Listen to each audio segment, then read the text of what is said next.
Entonces, por eso es la carta a los romanos. Pero es palabra de Dios y es palabra también para nosotros. Dice así, Romanos 8, 14: porque todos los que son guiados por el Espíritu de Dios, estos son hijos de Dios. Pues no habéis recibido el espíritu de esclavitud para estar otra vez en temor, sino que habéis recibido el espíritu de adopción, por lo cual clamamos, Abba, Padre. El Espíritu mismo da testimonio a nuestro espíritu de que somos hijos de Dios. Y si hijos, también herederos, herederos de Dios, y coherederos con Cristo, si es que padecemos juntamente con Él, para que juntamente con Él seamos glorificados. Y bueno, yo quiero hablar acerca del tema 3 de Formemos Familias Indestructibles. Se llama de la casa al hogar. ¿Cómo tener o pasar de tener una casa a tener un hogar donde quiera que se encuentre la familia?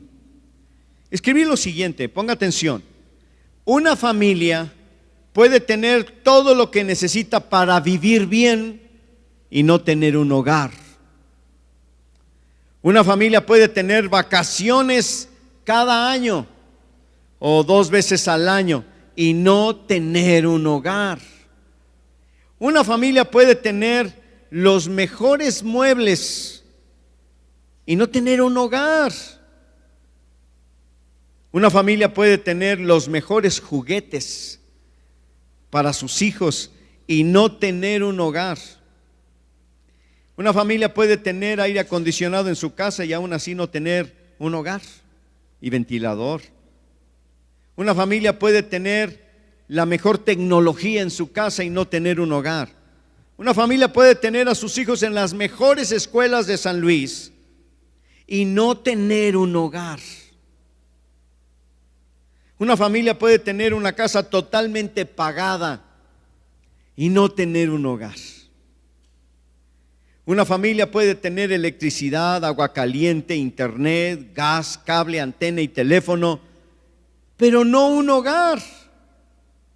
Una familia puede tener a papá y a mamá en casa, pero no necesariamente va a tener un hogar. Va a decir alguno, no, pues entonces algo no anda bien. Es que algo no anda bien. Una familia puede tener 2 o 3 hijos, pero no tiene un hogar. Una familia puede tener un vehículo, cada uno de los miembros del hogar, y aún así no tener, de la familia, y aún así no tener un hogar. Una familia puede tener lo mejor o la mejor ropa de marca y no tener un hogar. Una familia puede tener entre sus hijos a los mejores estudiantes de la escuela, los primeros lugares, y nos enorgullecemos de eso, y no tener un hogar. Una familia puede tener entre sus miembros de la familia destacados profesionistas y destacados deportistas y no tener un hogar. Hasta los mejores músicos puede tener allí en la casa, en la familia, y no necesariamente tiene un hogar. Una familia puede tener una membresía del club deportivo y social de su preferencia y no tener un hogar. Un padre de familia puede tener éxito en su profesión o negocio y no tener un hogar. Un joven puede tener 5,000 seguidores en Facebook, o amigos les llaman, y que todos los días le dan, ¿qué le dan? ¿Esto qué es? Me gusta, like, ¿verdad? No, en español, me gusta. Y todos los días, ¿verdad? Pones una foto, que por cierto todo el mundo saca sus fotos en selfie, salen horrendos, por cierto, pero bueno, no hombre, yo nomás digo, ay mamá, pero otros sí se arreglan, para tomarse la foto, y luego no los reconoce uno, oye, ¿quién es? Pues es el güero, ay caray, no, pues sí se quitó años yo creo, entonces así es. El otro estábamos, mi hijo Beto y yo estábamos platicando de hacer un negocio y de fotografía. ¿Cómo se llama el negocio? Sales horrible en el selfie.com. O sea, ya, por favor, ven con nosotros los profesionales. No hemos hecho nada, pero ni haremos, yo creo. Pero ahí está, ¿no? Puedes tener 5,000 amigos que te den like todos los días y no tener un hogar. Un hermano tuyo o una hermana tuya puede tener 100 amigos o 100 amigas y ser muy popular entre sus amigos y amigas y no tener un hogar. Unos abuelos pueden tener 30 nietos y no tener un hogar. Así es. Una madre puede tener un esposo por 25 años y no tener un hogar. Es triste y contradictorio.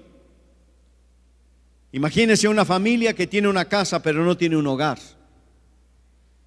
Hay que preguntarles a los miembros de tu familia si consideran que su familia tiene un hogar o solamente tiene una casa. Yo sí le pregunté al hijo que vive conmigo, digo, si tengo que preguntarle si él considera. Yo creo que sí, pero es bueno preguntarle. Pregúntale a tu esposo, a tu esposa, a tus hijos. Pregúntale a tus padres, porque este mensaje de familias indestructibles es también para los jóvenes en casa. A los niños les decimos de apodo con cariño los destroyers, porque andan destruyendo tantas cosas. Yo creo que también pueden ser los constructores del hogar, ¿o no es así? Sí, los hijos también construyen. Pero la mayoría de la gente tiene una casa, y déjame hablarte de las casas. Hay casas para todo, mire, hay casas para gatos, hay casas para perros, para pájaros, hay casas de cita, casas de masaje, casas de cambio, casas de seguridad, casa de moneda, casa de la cultura, casa en venta, casa en renta, casas de oración, casa de la rachera al salir, casa del inmigrante, casa de las flores, casa de huéspedes, mi casita bar, pero no necesariamente es un hogar. No necesariamente tienes un hogar allí. Hay gente que no sale de algunos de esos lugares, por cierto, pero aún así no necesariamente tienen un hogar. Todo mundo habla de su casa. Te invitan a su casa, te hospedan en su casa, te citan en su casa, les vendes en su casa, los visitas en su casa, les llamas a su casa, les arreglas la casa, les limpias la casa, les construyes la casa, pero tú no puedes hacer nada por ese hogar. No podemos hacer nada. Nadie puede hacer algo por el hogar de otros. Si tú traes un plomero a tu casa porque tienes un problema en el baño, en la regadera, en el boiler, viene a tu casa el plomero y te arregla la plomería, pero no arregla tu hogar. Si tú tienes un problema de electricidad, viene el eléctrico, ¿verdad? Y te arregla la electricidad, pero no puede arreglarte tu hogar. Solo los miembros del hogar pueden convertir su casa en un hogar. Lo voy a repetir otra vez. Solo los miembros de la familia que viven en un lugar, en una casa, pueden convertir su casa en un hogar. Y este es el tema de la conferencia.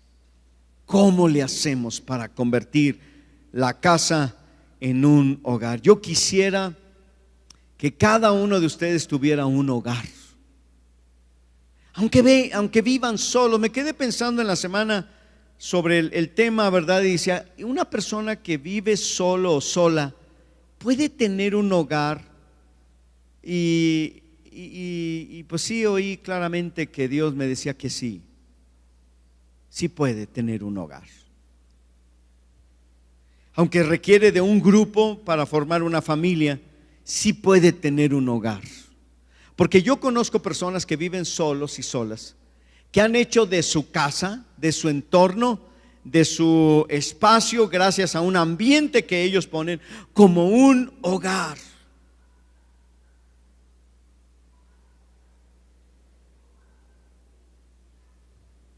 ¿Cómo pasar de tener una casa a un hogar?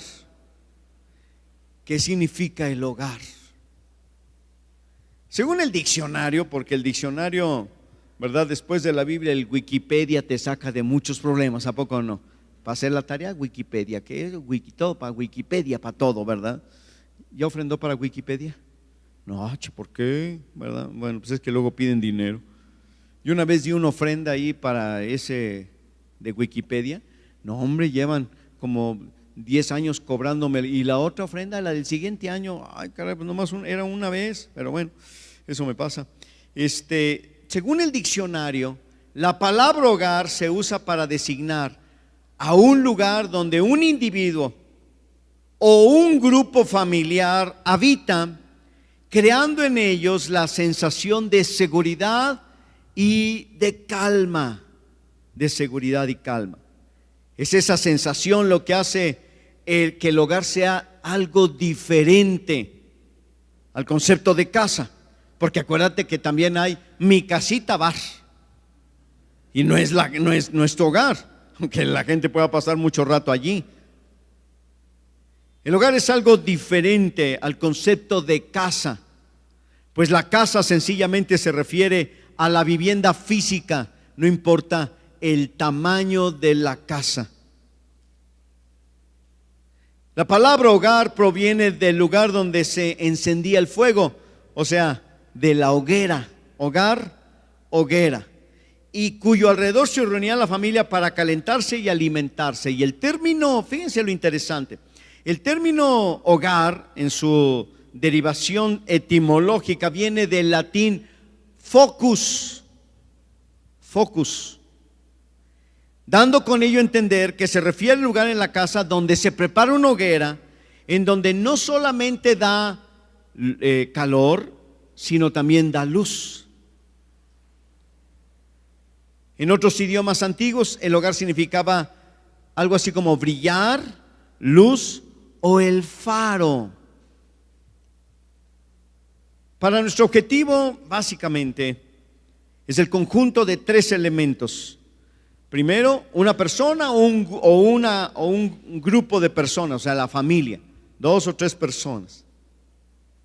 Segundo, un lugar en donde la persona o la gente donde convive y vive, ya sea 1 o 2 o 3 o los que sea, y ese puede ser la casa.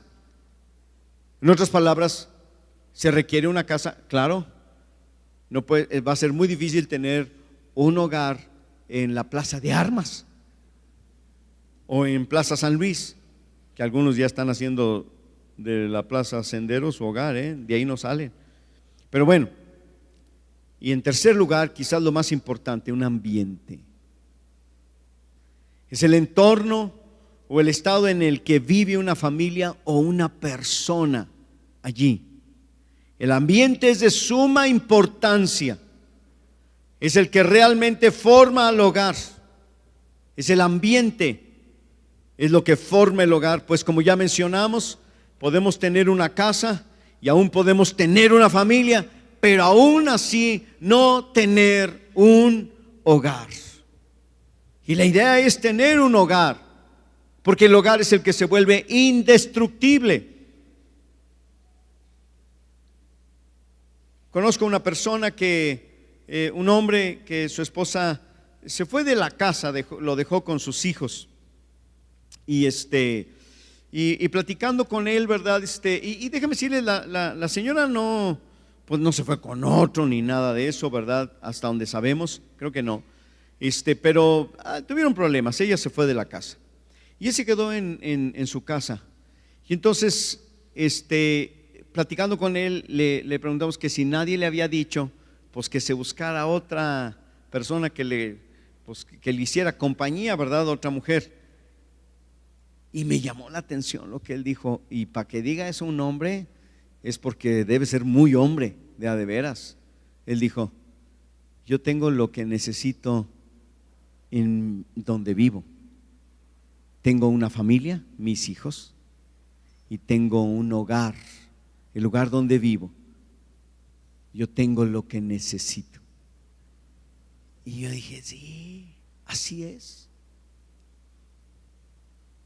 Si Dios le quiere dar a esta persona y más adelante una compañera, pues ya será su rollo. Y dice: yo ni tiempo tengo que atender a mis hijos, porque ahora él tiene que hacer lo que hacía siempre como papá, de proveer a la casa, y además lo que hacía la mamá, cuidar a los hijos, llevarlos a la escuela y cuidar la alimentación y todo, de todo, ¿verdad? Y está así grandote, fuertote y usa mandil, pero bueno, esa es la cuestión, ¿verdad? El asunto, el ambiente. Si yo tengo lo que necesito, tenemos un hogar. ¿Qué se requiere para que en tu casa, tu familia tenga un hogar? ¿Qué se requiere para que en tu casa, tu familia tenga un hogar? Y vamos otra vez a la Biblia. Ahí en Romanos capítulo número 8. Romanos 8:14, Dios nos da una explicación o una indicación. ¿Cómo lo hace Él y cómo lo podemos hacer nosotros? Y déjame decirte que yo no sé si a ti te ha pasado, pero cuando tú lees la Biblia y le das un enfoque de lo que está hablando, pero un enfoque diferente, una aplicación a la familia, el mismo texto bíblico, que uno se lo sabe bastante, de repente, ¿verdad? Algunos textos para unas cosas, luego cobra un diferente, no tanto significado, pero una diferente aplicación a nuestras vidas. Porque yo cuando leo este pasaje, y había leído sobre el espíritu de adopción, jamás había pensado que pudiera referirse a mi familia, sino a la familia de Dios. Pero de alguna manera Dios nos enseña una y otra vez cómo puede ser que tener un hogar, una familia, ¿verdad? Se requiere de aprender de lo que Dios hace. Voy a leerlo otra vez. Dice en el versículo 14: porque todos los que son guiados por el Espíritu de Dios, estos son hijos de Dios. Pues no habéis recibido el espíritu de esclavitud, ojo, para estar otra vez bajo temor o en temor, sino que han recibido el espíritu de adopción, por lo cual clamamos: Abba Padre, que era una expresión, ¿verdad?, que los niños judíos tenían hacia sus papás, que básicamente era papito, como diríamos los mexicanos, y en el rancho, pues apá, que es lo mismo. ¿Sí me explico? O sea, no es un asunto, es un asunto cultural, no tiene así como mucha significación, digamos, etimológica, sino simplemente era una expresión. Y luego dice en el versículo número 16: el Espíritu mismo da testimonio a nuestro espíritu de que somos hijos de Dios. Y si hijos, también somos herederos de Dios, pero también somos coherederos con Cristo, si es que padecemos juntamente con Él, para que juntamente con Él seamos glorificados. En estos textos que acabo de leer se resume la formación del hogar de Dios, de la familia de Dios. Dios ama a la familia. Dios quiere tener una familia. ¿Cómo la forma? ¿Cómo lo logra? Estos textos nos dicen cómo se formó su familia. El Padre quiere tener una familia con nosotros. Él quiere hacer de nosotros su familia. Dios tiene una familia. No emparenta familiarmente con los leones, ni con las jirafas, ni con las pulgas, sino con seres humanos de carne y hueso, hombres y mujeres como tú y como yo. Él quiso tener una familia. ¿Estaba solo? No creo que haya sido porque estaba solo. ¿Porque nos necesitaba? No, no creo que Dios nos necesitara. Dios no nos necesita a nosotros, porque Él es perfecto y completo, total en sí mismo. Dios tiene en Él todo lo que Él llegase a necesitar, pero no necesita nada. Esa es la gran ventaja. Entonces, ¿por qué Dios entonces hace una familia? Porque decide salvar a la humanidad, y ya que los salva por medio de su sacrificio en la cruz y los ve todos regados por todos lados, y le dice: los voy a hacer mis hijos y van a ser mi familia, y voy a conferir en ellos un espíritu, el espíritu de adopción, para que ellos sepan que son mis hijos, que son mis hijos. Y así nosotros sabemos. La clave de todo está en el espíritu de adopción. Cuando dice aquí, ¿verdad?, en este texto, ¿verdad?, en el versículo número 15, dice: sino que habéis recibido el espíritu de adopción.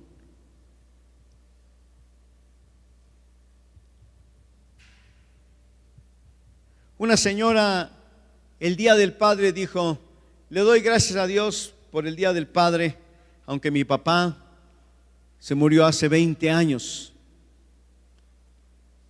Dice: pero le doy gracias a Dios porque no estoy huérfana. No tengo papá.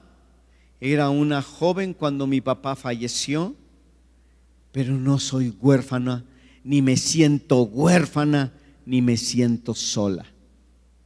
Porque ella tenía el Espíritu de Dios, que es el Espíritu de adopción, y que le daba testimonio a su espíritu, a su interior, de que ella tenía una familia, porque tenía un padre y era hija de Dios.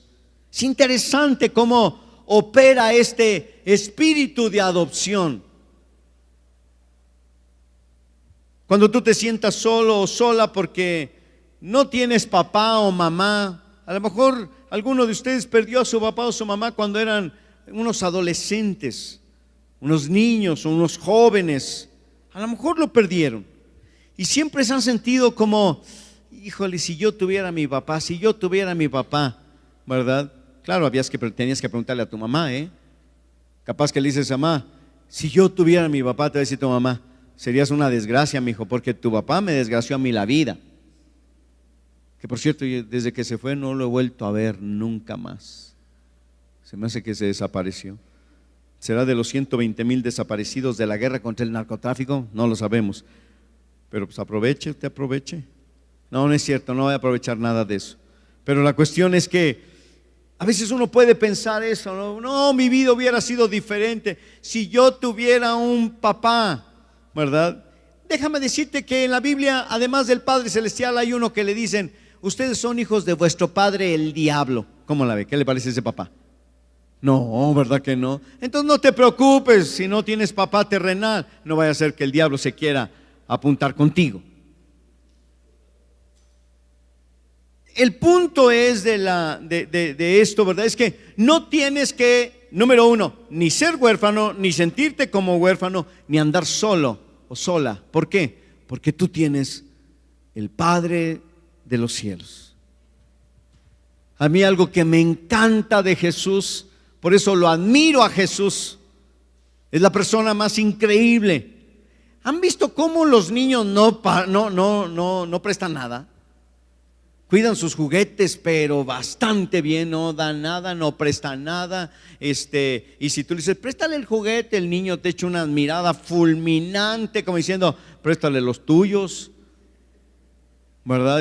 Porque así son los niños. Y Jesús dice: Padre nuestro. ¿Dónde lo dijo? En el Padre Nuestro. Padre nuestro. Padre nuestro. Yo una vez prediqué un mensaje solamente sobre esas dos palabras: el Hijo de Dios compartiendo a su papá con nosotros.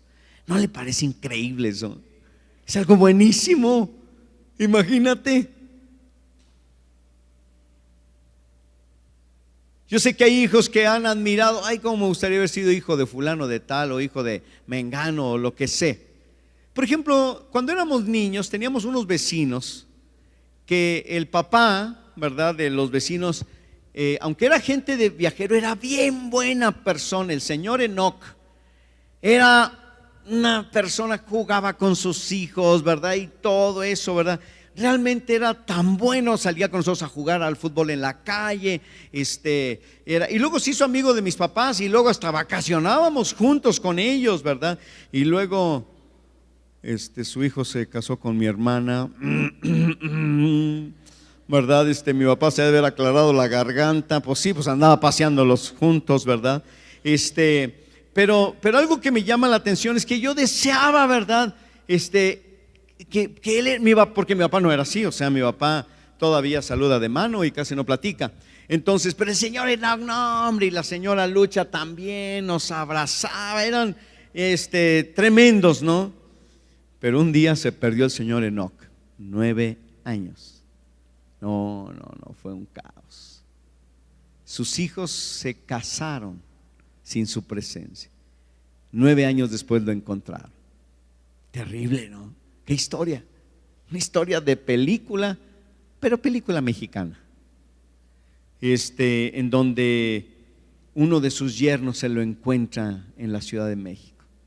¿Te puedes imaginar eso? Y lo traen a San Luis. Me acuerdo cuando mi papá lo llevó a la casa, estábamos todos, hagan de cuenta que habíamos visto al niño Jesús.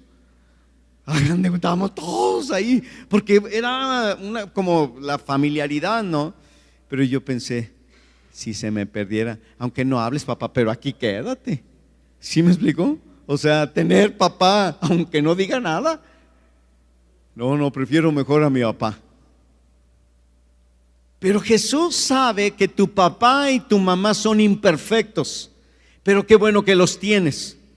Como la persona que me pasa la oración de orar por su mamá que cumple años. ¡Qué bendición!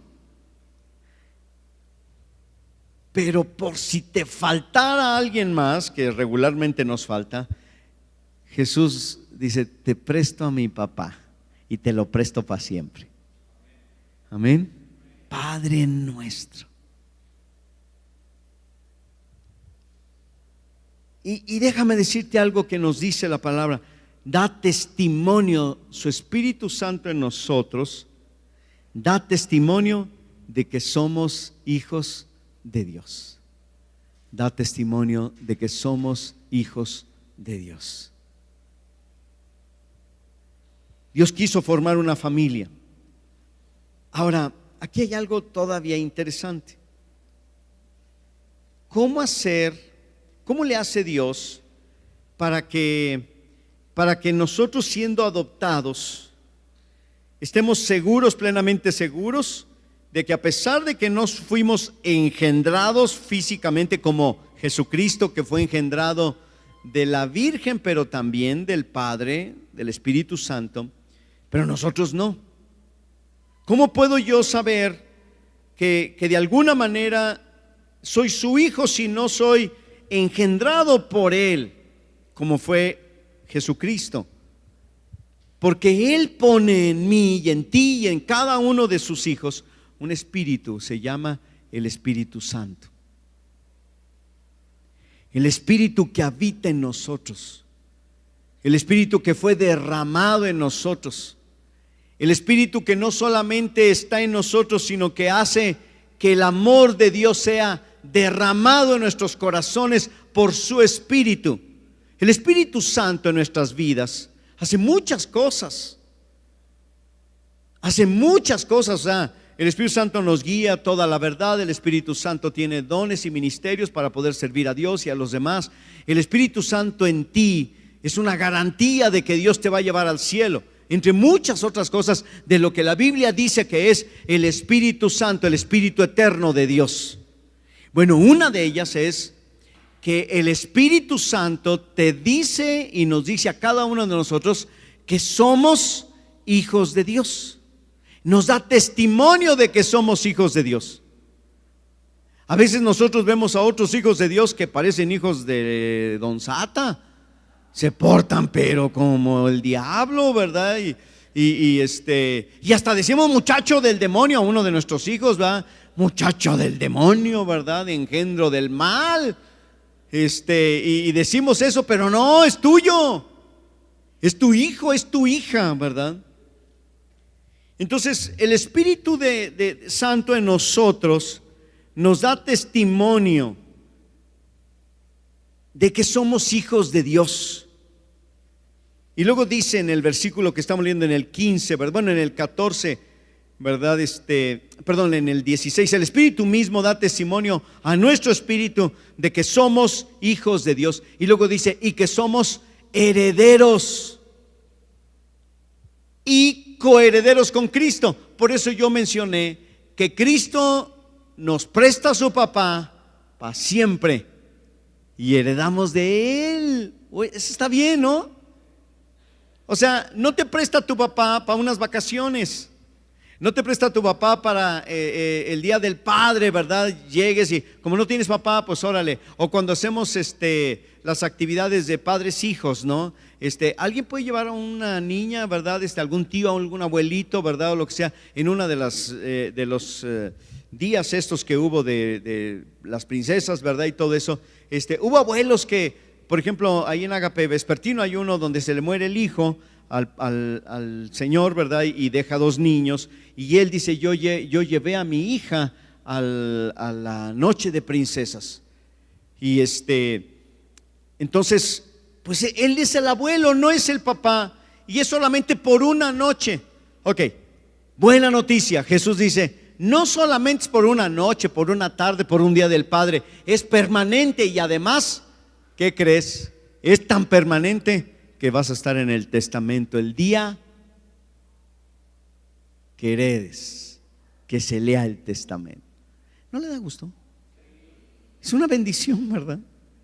Estar seguros que tú y yo, cuando partamos de esta vida, estaremos recibiendo la corona de vida que Dios ha preparado para todos. El día que lleguemos a la presencia de Dios, a la patria celestial, al hogar del Padre allá, su casa de Él. Porque el Hijo no solamente, fíjate esa cosa interesante, no solamente te presta a su papá, te lo da, te lo entrega, te hereda juntamente con Él y además te lleva a su casa para que vivas con Él para siempre. Jesús tuvo una casa. Hay que leerlo en la Biblia. Tienes que leer todos los evangelios para encontrar el texto donde dice la Biblia que le preguntaron a Jesús, Señor, ¿dónde moras? Y le dice Jesús, ven y ve. Y dice que se llevó al discípulo, a la persona, y dice, y desde ese día el discípulo conchudo se quedó a vivir con Jesús. Yo soy conchudo, ¿usted? Yo me quedo con él. Yo voy a estar con él, ¿verdad? O sea, en su casa aquí, en su casa allá, ahí vamos a estar. Ahora, pastor, ¿usted por qué está tan seguro de eso? ¿Usted por qué está tan seguro? Nada más porque usted cree, piensa, o lo dice o lo menciona. Una buena pregunta. Yo solamente puedo decir una cosa, yo estoy seguro solo porque él lo dijo. Porque si me lo dice mi vecino, no le creo. ¿Cuándo? Imagínate. El día que te digan algo, no lo puedes creer, algo que tú estás esperando, algo muy nuevo, algo diferente. Como les platico ese día que apareció el señor Enoch. ¿Saben qué dijimos todos? No lo podemos creer. Porque teníamos tanta amistad con la familia, no le digo que hasta parientes quedamos, ¿verdad? Tenemos tanta amistad con la familia que sufrimos cuando ellos perdieron a su papá. Entonces es una situación terrible. Si alguien me dijera, tú eres un hijo de Dios, no más porque es por sus pistolas, no, mejor que me diga Dios, que me lo diga Él.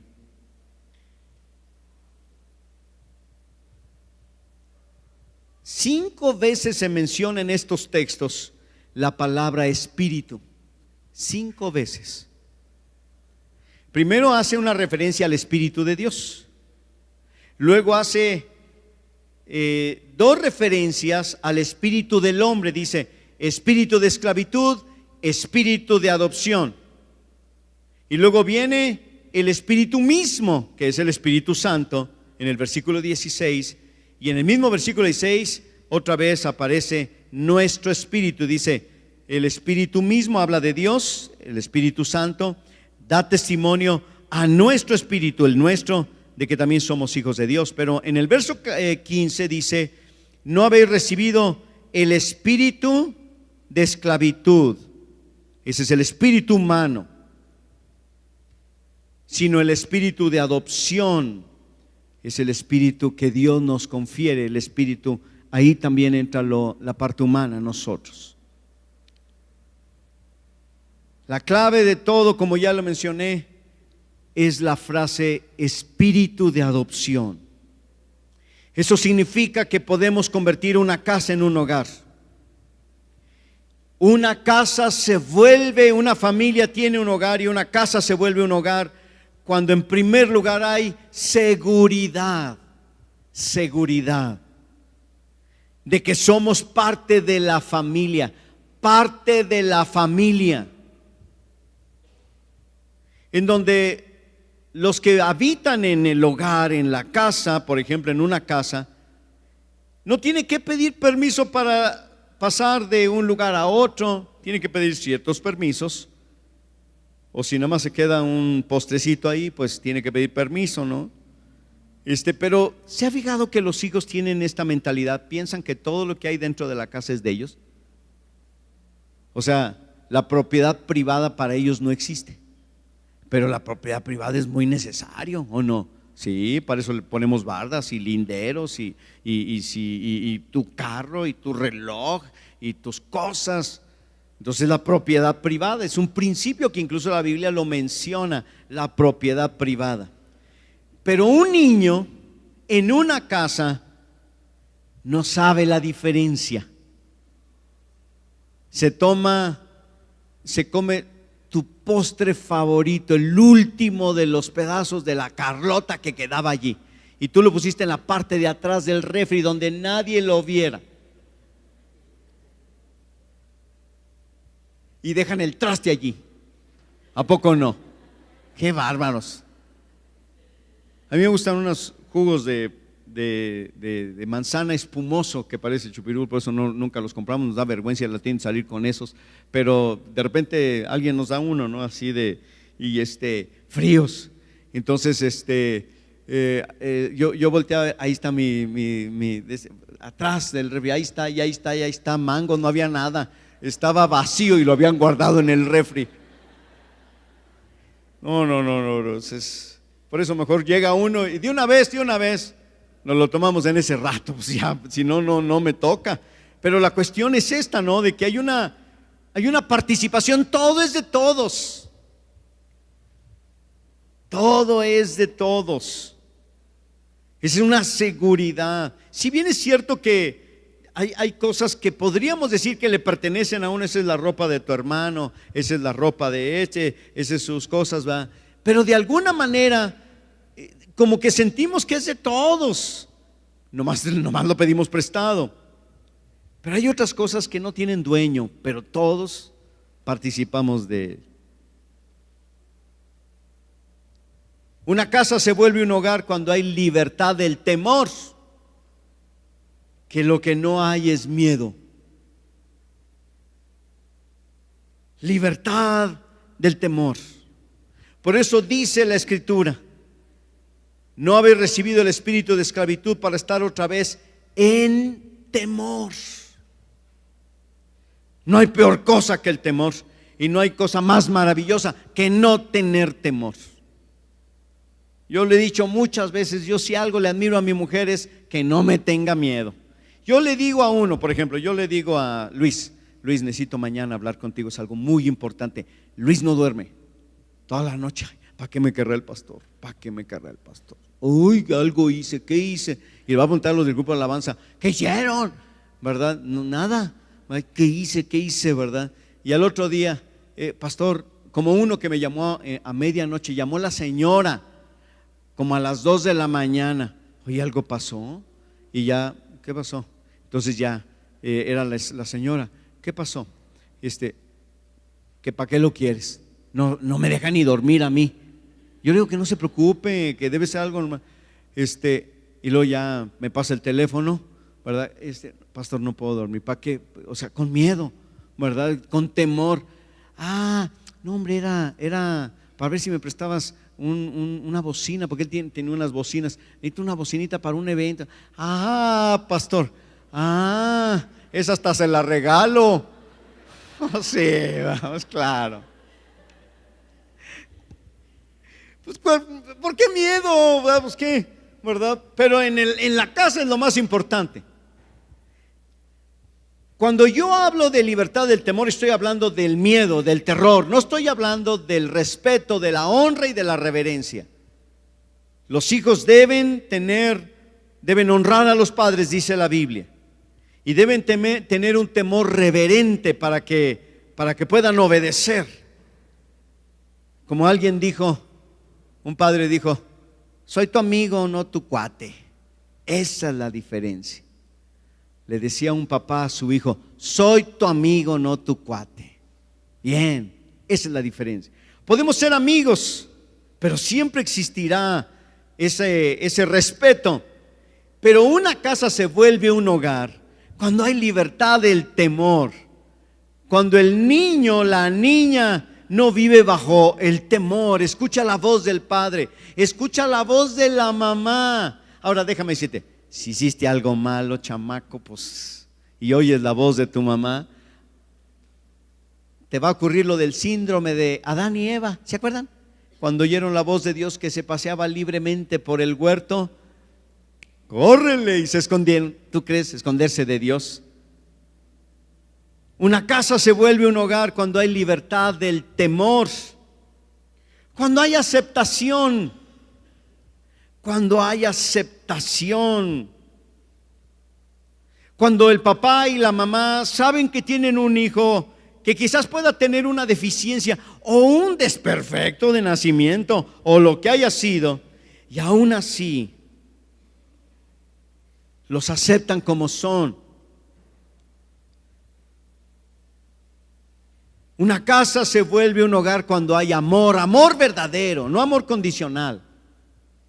Un amor sin medida, un amor incondicional. Un amor hacia los hijos, hacia la esposa, hacia el esposo, hacia los padres y aún hacia los hermanos, aunque se peleen a veces. Al final de cuentas tienen que amarse. Es una decisión. Y luego una casa se vuelve un hogar cuando hay una conexión familiar, una conexión familiar, que es el espíritu de adopción, que nos vuelve uno, primero con la esposa y el esposo, y luego con los hijos.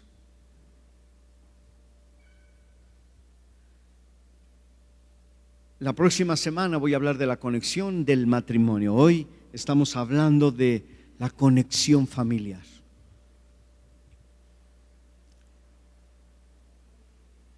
Es donde tú no puedes abandonar a tus hijos. ¿Por qué? Porque sientes una obligación interna. Eso es el espíritu de adopción con Dios, ¿verdad? Pero también esa integración familiar. Ahora, déjame decirte algo que he aprendido. A mí no me gusta utilizar la palabra complemento. A veces me dicen: usted y su esposa se complementan muy bien. No, a mí no me gusta la palabra complemento. Cuando yo llegué a tener un negocio que sí funcionó hace muchos años, que es el único que creo que funcionó, hacíamos muebles, fabricábamos muebles. Entonces, y nos decían: oye, ¿y tienes salas que me vendan? No, nosotros no hacemos salas. ¿Recámaras? No hacemos recámaras. ¿Qué hacemos? Complementos. ¿Y qué son los complementos? La mesa de centro es un complemento. El esquinero es un complemento, o sea, vive sin eso. No puedes tener una mesa de centro sin tener una sala, ¿verdad? Tú vas a querer tener una sala. aunque no tengan mesa de centro. Pero nosotros vendíamos complementos y ¿saben qué? Luego ni vendíamos nada, porque la gente decía, no, el complemento no. Entonces mi mujer no es complemento mío, ni es complemento de nadie, ni yo de ella. Nosotros utilizamos la palabra integración. Nos integramos y para mí eso es ser una sola carne. Y quiero vivir el resto de mi vida integrado e integrando a mi familia, en donde no importa si alguien de mi familia se llegó, ¿verdad?, a mi vida sin que haya venido de manera biológicamente normal, como lo hemos mencionado de los adoptados que hay en la familia. No importa, porque esa conexión es un asunto espiritual. Yo no engendré a mi mujer, en cambio soy una sola carne con ella. A mis hijos sí, pero puedo también estar integrado con ellos. No me puedo imaginar una vida sin mis hijos. No te la deberías de imaginar jamás. Es ahí donde tu casa se vuelve un hogar. No importa si tu casa es una casa de campaña, ¿verdad? O es una casa prestada, o es la casa de tus abuelos. Se vuelve un hogar y se vuelve indestructible.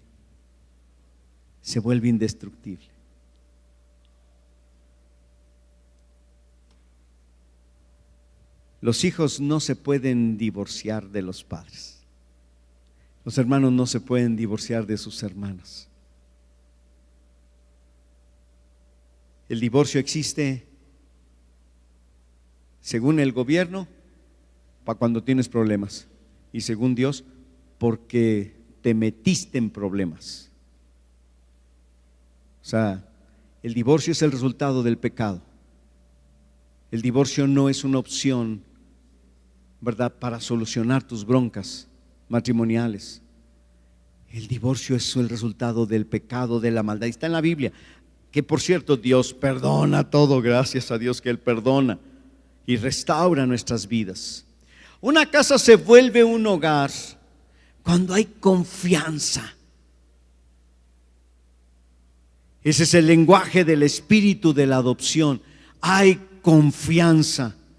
Podemos decir lo que querramos, podemos hablar lo que querramos, porque es un hogar allí.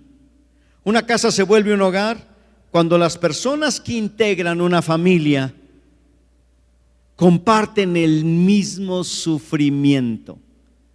¿Leyeron esa última parte del versículo? Y si hijos, también herederos y coherederos de Dios, herederos de Dios y coherederos con Cristo, si es que habéis, dice aquí, padecido, si es que padecemos juntamente con Él. ¿Con quién? Pues con Cristo, para que juntamente con Él seamos glorificados. El dolor y el sufrimiento deben unir a las familias. El dolor y el sufrimiento nos pueden hacer una familia inquebrantable si no andamos echando culpas y pestes a los de la familia, porque luego después somos regañones para todo, ¿verdad? Como decía el otro día, se enferma la señora y el esposo se enoja y echa, ¿para qué te enfermas? Pues ni que fuera de acero. Pero a veces así hay personas, ¿verdad? Pero el dolor y el sufrimiento nos pueden unir, nos hacen más vulnerables, abiertos. Estoy enfermo, estoy enferma, necesito tu ayuda, necesito de alguien. Al mismo tiempo nos enseña que la familia es tan importante. Es el sufrimiento. El sufrimiento tiene un poder increíble. La gente vivimos en esta vida huyendo del sufrimiento. Pare de sufrir, dijo alguien. ¿Y cómo ha hecho dinero? Pero bueno, es otra historia, ¿verdad? Pero, a ver, espérame tantito. El sufrimiento es malo, lo ven como algo malo. El sufrimiento tiene sus ventajas. El dolor tiene sus ventajas. Las personas que padecen de la lepra, donde hay lugares con lepra, en algunos países todavía existe esta enfermedad, hace que las personas pues empiecen a hacerse sus manos como si tuvieran artritis, ¿verdad? Y se hacen así. Pero lo bueno es que todavía con esta mano así pueden pedir dinero, ¿verdad? Es lo bueno. Porque no pueden trabajar y tienen que vivir de la mendicidad, claro. A veces están apartados, ¿no? Algo que sucede con los leprosos es que pierden la sensibilidad hacia el dolor.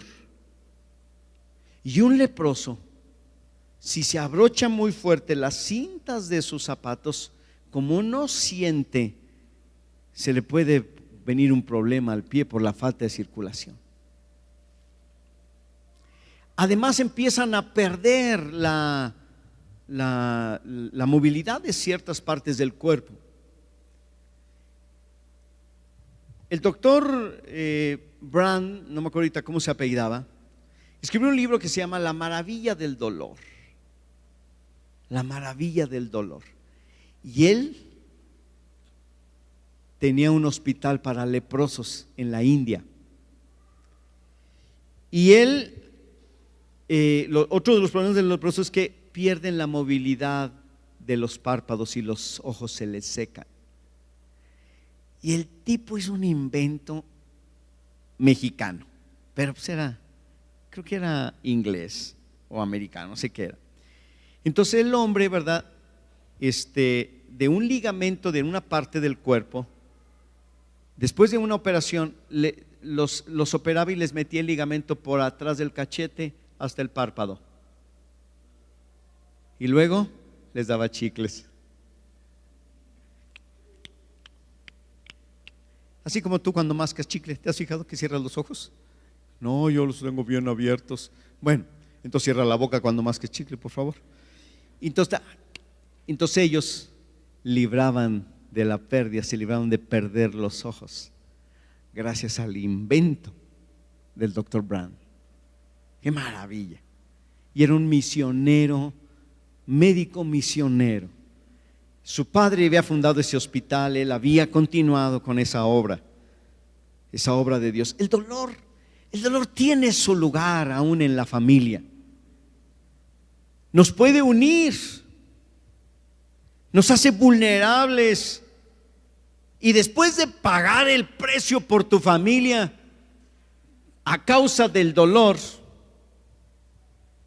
tú dices, tan caro que me ha salido, no lo voy a soltar, ni la voy a soltar.